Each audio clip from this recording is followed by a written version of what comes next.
Well, Los Angeles is looking to follow New York's lead when it comes to mandating vaccines. Yesterday, we saw New York become the first city in the country to mandate jabs for indoor dining as well as events. Now, Los Angeles' city attorney is urging the county's board of supervisors to implement the same mandate to try and prevent or at least stop or slow the spread of COVID-19. Let's bring in the city attorney himself. We've got Mike Feuer joining us from LA. We've also got Yahoo Finance's Danny Romero joining in on the conversation. Mike, it's great to talk to you today. Walk me through your thinking, first of all, in terms of why we are at the point where you think the mandates need to be in place.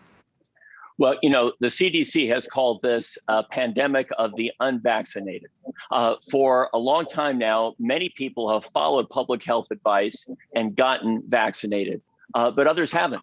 And because others haven't, the COVID virus is surging here. And we need to be able to curtail that. We should be incentivizing people to get the vaccines. We should be honoring the roles that people have played to act responsibly by enabling them to be in public places without masking. I'm hopeful that we can reach the stage where we require vaccinations for certain indoor venues. And then as things stabilize, we can alleviate the mask mandate that has been put in place here in Los Angeles County. We need to be incentivizing people to get the vaccine. And we need to be saying to people who've taken the act to act responsibly that you did the right thing. And society is going to recognize that. And Mr. Feuer, in your proposal, you didn't include the option for the unvaccinated people to submit a recent COVID test. Why is that?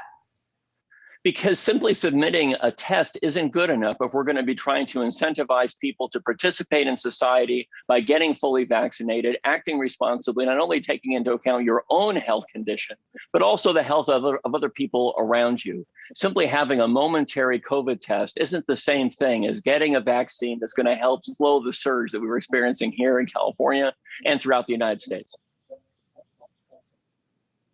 You know, I also reached out to all the board members and the Department of Public Health in response to your letter. And from Supervisor Catherine Barger, she encourages businesses to show proof of vaccination, but has not yet considered the county mandating that businesses do so. What is your response to that? And I know that the board is set to discuss the proposal to require county employees to show proof of vaccination. Is that really enough? First, I think it's a great step forward for county workers to show proof of vaccination. That's a great step for the board to take. Second, I know Supervisor Barger well, and I know that she is going to take into account the important public health mandate that we are trying to pursue here. I recognize that many businesses, indeed many restaurants, are already requiring proof of vaccination before someone can come in and dine. But we need to have consistency throughout the county. We can't have a patchwork of situations where some businesses are taking that step, but others aren't. So I'm optimistic the Board of Supervisors is going to take the next step, recognizing that many businesses are already going down this path. And I want to say something else. You know, it's also in the interest of the business community to support this idea. And the reason is, it's one thing to have the responsibility to assure people are vaccinated. That's an additional burden. I recognize that. But a far greater burden would be having to shut down again because the virus is surging throughout our region. And to cut that surge and have to make a real step forward in trying to protect public health and safety, everyone needs to get vaccinated, and requiring rather than simply asking people to get vaccinated if they want to participate in things that are voluntary, like dining or going to a gym or going to a performance, could incentivize them to take the step that is what the public health experts say is the responsible step for them and for everybody else in our community.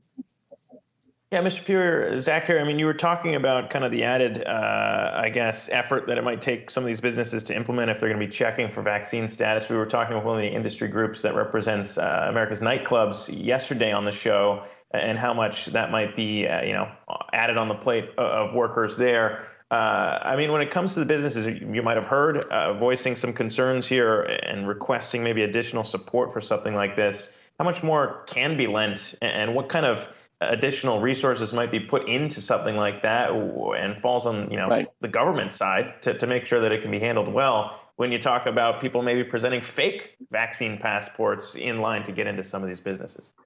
Yeah, so a few thoughts. First of all, I want to underscore that a number of restaurants have already taken this step, so we know it can be done. Secondly, I noted yesterday in response to the New York proposal that the hospitality industry came out in favor of that approach. So there's a lot of support in the business community because the stakes are so high. Businesses recognize that if the surge continues, their livelihoods could be threatened. I recognize that this is not always going to be an easy thing to implement, and I think there's further thinking that has to go into how exactly enforcement can be optimized here. New York has certain steps they have in place. They have a citywide app. They have other steps they have in place. It may be that government can provide more to assist businesses to enforce this rule. But at the end of the day, those choices are getting increasingly stark here in the United States. We can endure another surge in COVID. We can confront the real possibility of having to shut down more than has already happened thus far. We were just emerging from this. We were just returning to some sense that people could experience life again. We want to be able to sustain that. And this, I think, is a necessary step on the way to getting there, as opposed to finding ourselves falling back into a world where businesses are shut down, employees are not getting paid, and our society is on the verge of something much more severe. We can do better. It's time. It's time for those people who've taken the step that act responsibly and gotten shots to be able to participate fully in society without having to risk a breakthrough COVID situation that now is confronting a number of people who've already gotten vaccinated. Well, it feels like, if the last few days are any indication, that the vaccine mandates are gaining steam just with corporate America, but as well as local government as well. Mike Feuer, Los Angeles City Attorney, it's great to talk to you today. And our thanks to Danny Romero as well for joining in on the conversation.